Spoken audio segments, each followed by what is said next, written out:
तो बाबर का जो बैटल ऑफ पानीपत है वो 1526 में इब्राहिम लोदी और बाबर के बीच में लड़ा गया।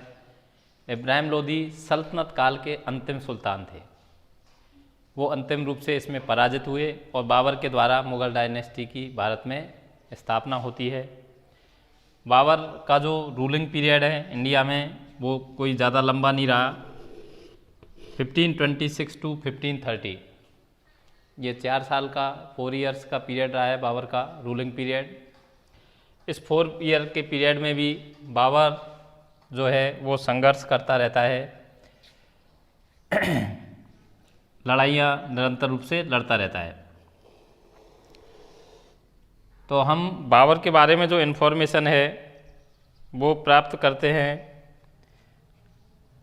बाबर के बारे में इन्फॉर्मेशन प्राप्त करने का हमारे पास जो सोर्स है वो है बाबरनामा,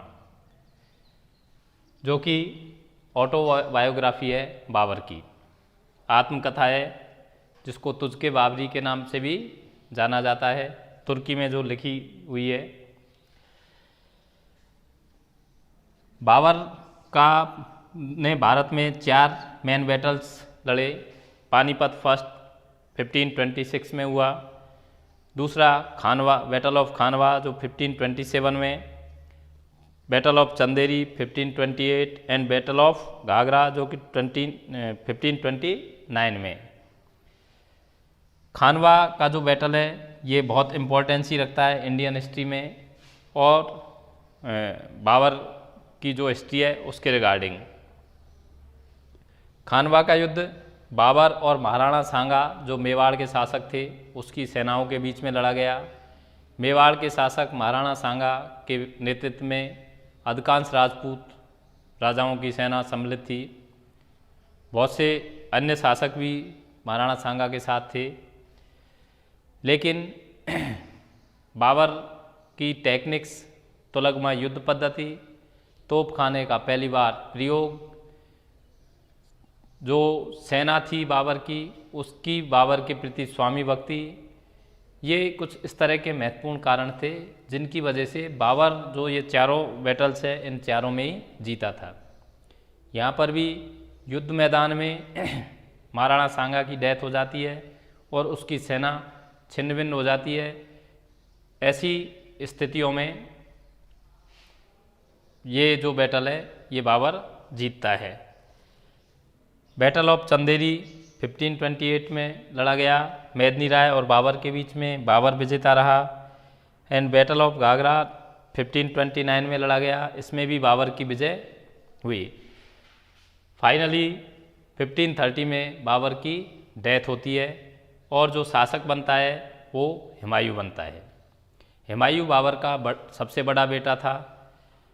इस तरह का भी वृत्तांत मिलता है कि हुमायूं बीमार हुआ और उसकी बीमारी को ठीक करने के लिए संतों के सामने बाबर ने ये वो रखा कि भाई यदि ये ठीक हो जाए तो उसके स्थान पे मैं डेथ को भी एक्सेप्ट करने को तैयार हूँ। हुमायूं का शासनकाल जो है वो 2 पार्ट्स में डिवाइड किया गया है, 1530 टू 1540 एंड 1555 टू 1556। ये 2 पार्ट्स में क्यों डिवाइडेशन है? ये 2 पार्ट्स में इसलिए डिवाइडेशन है कि हुमायूं ने 2 पीरियड्स में शासन किया।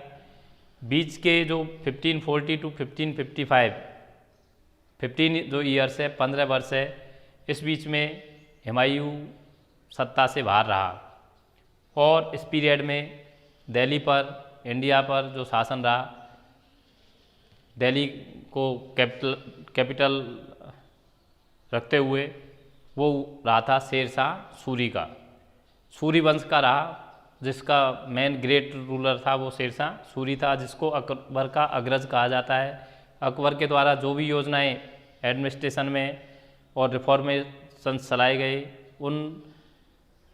उस तरह के रिफॉर्मेशन शेरशाह सूरी के द्वारा पहले ही चलाए गए थे प्रारंभिक स्टेज में। हुमायूं की जानकारी हमें हुमायूंनामा से मिलती है, जो कि उसकी बहन के द्वारा लिखी गई हुमायूं के ऊपर पुस्तक है। गुलबदन बेगम ने हुमायूंनामा को लिखा है। हुमायूं जीवन भर लड़खड़ाता रहा और लड़खड़ाते हुए ही उसकी डेथ हो गई। इस प्रकार का कोटेशन लैनपूल जो कि हिस्टोरियन है उसने कहा है।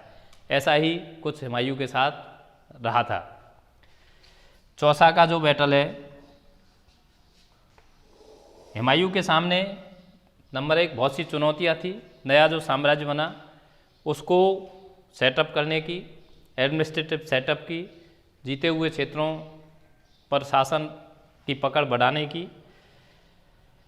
ऐसी स्थितियों में हुमायूं की कुछ व्यक्तिगत कमजोरियों के कारण हुमायूं में बहुत सी योग्यताएं थी, लेकिन कुछ कमजोरियां ऐसी थी जिनकी वजह से इसको सत्ता से बाहर रहना पड़ा।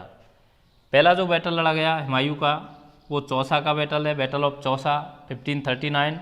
सेकंड बैटल है वो है बैटल ऑफ कन्नौज 1540। इसको बेलग्राम के नाम से भी इस जगह को जाना जाता है। हिस्ट्री में सभी जो बैटल्स हैं वो उस जगह के नाम पे उनका नामकरण होता है।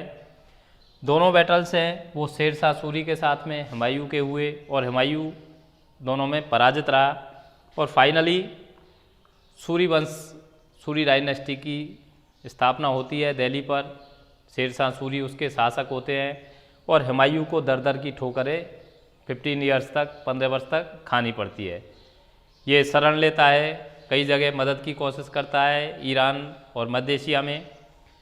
और शेरशाह सूरी की डेथ के बाद सूरी वंश के उसके उत्तराधिकारी को पराजित करके सरहिंद के युद्ध में, बैटल ऑफ सरहिंद जो 1555 में लड़ा गया, उसमें सूरी वंश के शासक को पराजित करके पुनः दिल्ली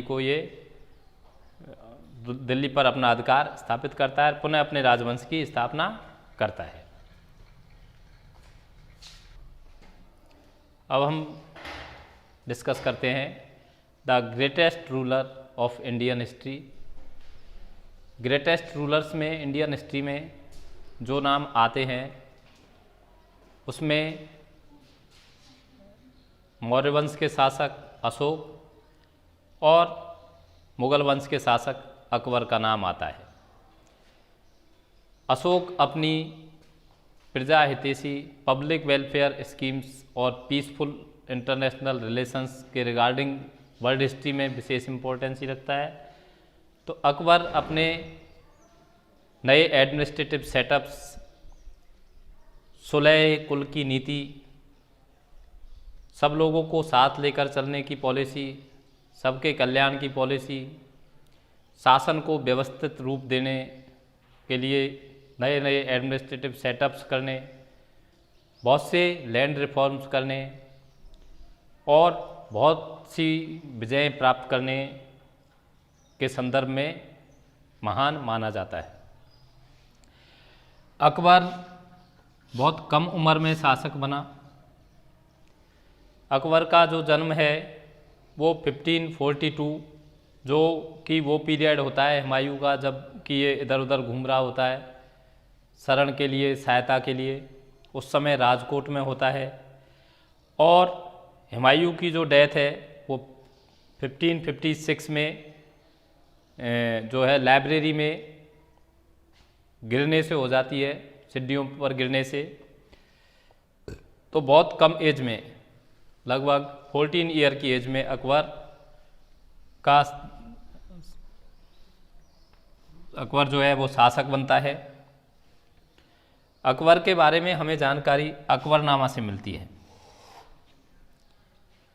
अकबरनामा अकबर के जो नवरत्न थे उनमें से एक अब्दुल फजल के द्वारा लिखी गई अकबर के शासन के बारे में पुस्तक है, जो कि 3 पार्ट्स में डिवाइड है। इसके बारे में इस पुस्तक से हमें मिडाइवल हिस्ट्री, मध्यकालीन भारत और अकबर के बारे में लॉट ऑफ इंफॉर्मेशन मिलती है। अकबर के जो बैटल्स हैं वो हैं पानीपत सेकंड, जैसा कि पहले बताया जा चुका है। पानीपत हरियाणा में लोकेटेड है और यहाँ पर 3 इम्पोर्टेंट बैटल्स लड़े गए। Panipat first 1526, Panipat second 1556 and Panipat third 1761। Panipat first Ibrahim Lodi और बाबर के बीच में, पानीपत सेकंड जो है वो अकबर की सेना और हेमू के बीच में लड़ा गया। कब लड़ा गया? 1556। उसमें अकबर की विजय होती है, अकबर की सेना जीतती है और अकबर का शासन पर नियंत्रण बढ़ता है। शुरुआती पीरियड में 4 साल तक का जो पीरियड है, उस पीरियड में अकबर के संरक्षक बैराम खां, माहम अनगा और इन लोगों का शासन पर ज़्यादा प्रभाव रहता है, लेकिन अकबर जल्दी ही उनके प्रभाव को ख़त्म कर देता है और स्वतंत्र शासक के रूप में शासन करता है। तो जो इम्पोर्टेंट बैटल्स हैं, बहुत से बैटल्स लड़े अकबर ने, लेकिन इम्पोर्टेंट जो बैटल है उनको हम यहाँ डिस्कस करेंगे। सेकंड बैटल है वो है हल्दी घाटी। हल्दी घाटी 1576 में ये लड़ाई लड़ी गई और ये लड़ाई अकबर की सेना, अकबर की तरफ से मानसिंह जो कि कछवा वंश के शासक थे, आमेर के, और बहुत अच्छे उच्च मनसबदार थे अकबर के दरबार में। तो अकबर की सेना की लीडरशिप मानसिंह के द्वारा की जा रही थी इस बैटल में, और महाराणा प्रताप जो थे वो उन दोनों मेवाड़ के शासक, इनके बीच में, इनकी सेनाओं के बीच में ये बैटल लड़ा गया। इस बैटल के परिणाम के बारे में इतिहासकारों में काफ़ी मतभेद है, चूँकि इस बैटल में महाराणा प्रताप घायल हो गए थे और युद्ध मैदान छोड़ दिया था, लेकिन सेना पूरी तरह से पराजित नहीं हुई थी। तो कई इतिहासकार इसको अनिर्णित मानते हैं, कुछ अलग अलग कंट्रोवर्शियल इश्यू है। हमें यहाँ पर ये मान लेना है कि आंशिक रूप से पराजय इसमें महाराणा प्रताप की हुई और मानसिंह को भी अकबर के दरबार में जिल्लत उठानी पड़ी। उसके ऊपर भी कई तरह के एलिगेशंस लगे कि कहीं इसने भी तो जाते हुए महाराणा प्रताप को क्यों नहीं मारा, कहीं इसका भी तो इसमें सहयोग नहीं रहा है। तो हल्दी घाटी इस प्रकार से 1576 में ये बैटल लड़ा गया। उसके बाद में महाराणा प्रताप एक ऐसा शासक जिसने अकबर की अधीनता स्वीकार नहीं की, गुरिल्ला युद्ध पद्धति से वो निरंतर अकबर की सेना को परेशान करता रहा था। अकबर अपने एडमिनिस्ट्रेटिव सेटअप, सुलह कुल की पॉलिसी, मनसबदारी व्यवस्था, इन चीज़ों के लिए जाना जाता है। महान शासक है, ना सिर्फ मुगल वंश का बल्कि भारतीय शासक के महान शासकों में इसका नाम आता है। इसके बारे में ज़्यादा विस्तार से हम जब एडमिनिस्ट्रेटिव सेटअप पर बढ़ेंगे उस समय चर्चा करेंगे। अब हम आते हैं जहांगीर। ये मुगल वंश का चौथा शासक था। 1605 से 1627 तक इसने रूल किया। बचपन का नाम सलीम। शादी जो हुई वो इसने जो शादी की थी वो की थी नूरजहाँ के साथ में। इसके जीवन पर आधारित एक मूवी भी है। नूरजहाँ का बचपन का नाम था मेहरुनिशा। जहांगीर ने जो नाम दिया वो था नूरजहाँ, अर्थात जहान का नूर। जहांगीर जिस क्षेत्र के लिए जाना जाता है वो है स्पेशली पेंटिंग के रूप में। जहांगीर स्पेशली पेंटिंग और जस्टिस, न्याय और चित्रकारिता के रूप में बहुत जहांगीर का नाम है। ये बहुत अच्छा चित्रकार था। इसके समय चित्रकला का बहुत ज़्यादा बढ़ावा चित्रकला को मिला।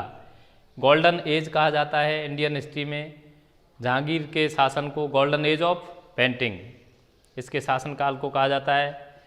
न्याय के मामले में जस्टिस लविंग रूलर था। इसने एक जंजीर लगा रखी थी जो कि महल के मेन गेट से इसके सैन कक्ष तक जुड़ी हुई थी। कोई भी फरियादी कभी भी न्याय के लिए 24 घंटे इसके पास आ सकता था। ग्रेट पेंटर, खुद बहुत पारखी और श्रेष्ठ चित्रकार था और चित्रकला को इसने विशेष संरक्षण भी दिया। इसके समय में शासन पर कैबिनेट किचन कहा जाता है नूरजहाँ गुट को। नूरजहाँ, इसके भाई आसिफ बेग, इसकी माँ और इसके पिता गयास बेग, इन लोगों का शासन पर विशेष प्रभाव था। नूरजहाँ ने न सिर्फ अपने नाम के सिक्के चलाए बल्कि शासन प्रशासन के मामले में ये परामर्श देती थी जहांगीर को और कई बार स्वतंत्र रूप से भी निर्णय लेती थी। जहांगीर की डेथ होती है 1627 में। इसके द्वारा अपनी ऑटोबायोग्राफी लिखी गई जिसका नाम है जहांगीरनामा। जहांगीरनामा आत्मकथा लिखी है जहांगीर ने। जहांगीर के बाद जो शासक बनते हैं वो है शाहजहाँ। इनके बचपन का नाम खुर्रम था और इन्होंने जहांगीर के शासनकाल के दौरान ही अपने आप को की श्रेष्ठता को साबित कर दिया था, अपनी योग्यताओं को साबित कर दिया था।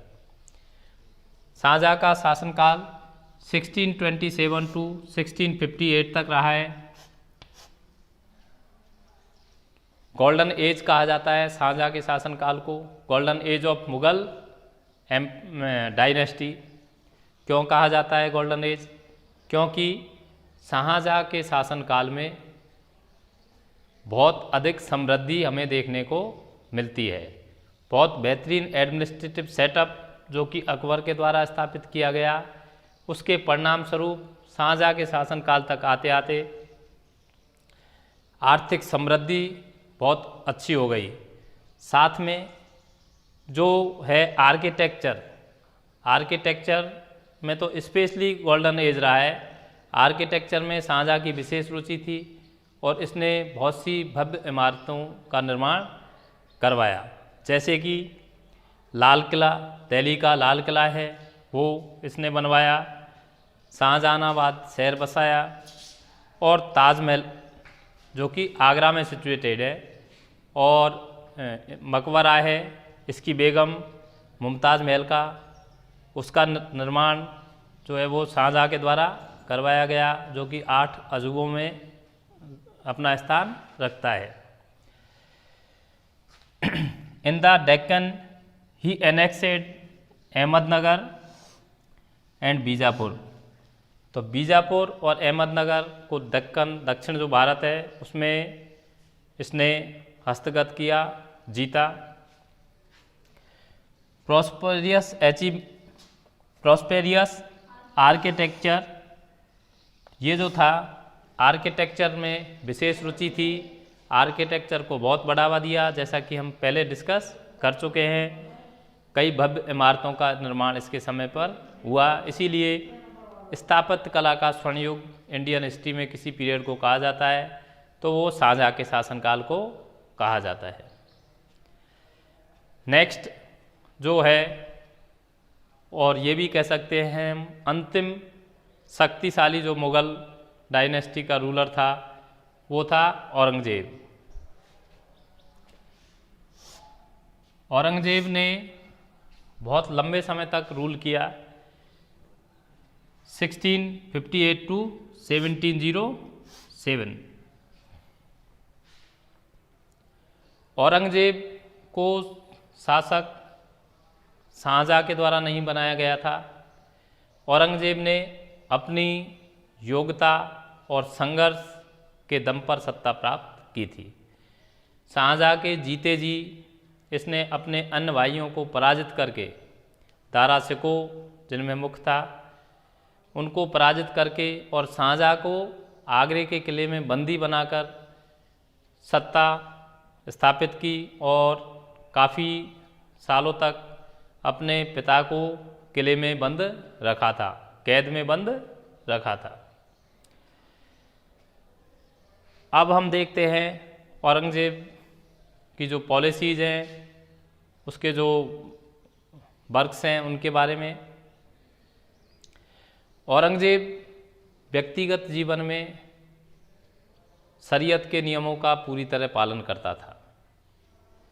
शरीयत के अनुसार आजीविका खुद अपनी मेहनत से कमा के खाता था। शरीयत के अकॉर्डिंग ही इसने इसका जो है मतलब सीमित संख्या में शादियां की थी। शरीयत के नियमों का पूरी तरह पालन किया था। औरंगज़ेब एनेक्सेड बीजापुर एंड गोलकोंडा। औरंगज़ेब ने बीजापुर और गोलकोंडा, ये बड़ी उपलब्धि मानी जाएगी। औरंगज़ेब का जो मेन इंटरेस्ट रहा, मेन फोकस रहा, वो साउथ इंडिया पे रहा था, दक्षिणी भारत पर। जबकि इससे पूर्व के जो शासक है, इन्होंने साउथ इंडिया के मामले में कम से कम हस्तक्षेप किया था। औरंगज़ेब के बारे में एक इतिहासकार का कथन है कि दक्कन ही उसके लिए कब्रगाह बन गया, और ऐसा वास्तव में हुआ भी है। देखिए कैसे बीजापुर गोलकोंडा उसने अचीव कर लिए। ही faced resistance from Marathas in south India. मराठे जो कि हिस्ट्री में अपना विशेष स्थान रखते हैं, और औरंगज़ेब का जो समकालीन था वो मराठा शासन को स्थापित करने वाला शिवाजी था। तो शिवाजी ने स्पेशली औरंगज़ेब को बहुत ज़्यादा परेशान किया था। हालांकि 1665 में जो मुग़ल सेना की लीडरशिप जयसिंह के द्वारा की गई, पुरंदर की संधि हुई और शिवाजी ने आत्मसमर्पण भी किया था। फिर वो औरंगज़ेब के दरबार से निकल जाता है और जीवन पर्यंत निरंतर रूप से मुग़ल सेना को परेशान करता है। तो साउथ इंडिया में इतना उलझा औरंगज़ेब मराठों के साथ में कि वहाँ अपनी शक्ति को उसने क्षीण कर दिया। कुछ और उसकी जो राजपूत पॉलिसीज़ है, राजपूत पॉलिसी है, दक्कन पॉलिसी है, और जाट है, सिख हैं, अहोम्स हैं, इनके जो रिबेलियंस है, उनके परिणाम स्वरूप औरंगज़ेब के मृत्यु तक आते आते शासन सत्ता बहुत कमज़ोर हो जाती है। कुछ मनसबदारी व्यवस्था में खामियां आ जाती है। इन सब के परिणाम स्वरूप मुग़ल डायनेस्टी का डाउनफॉल शुरू हो जाता है। इसके बाद के जो शासक है उनमें इतनी योग्यता नहीं रहती कि वो पुनः री इस्टेब्लिश शासन को कर सके, रीबूस्ट शासन को कर सके।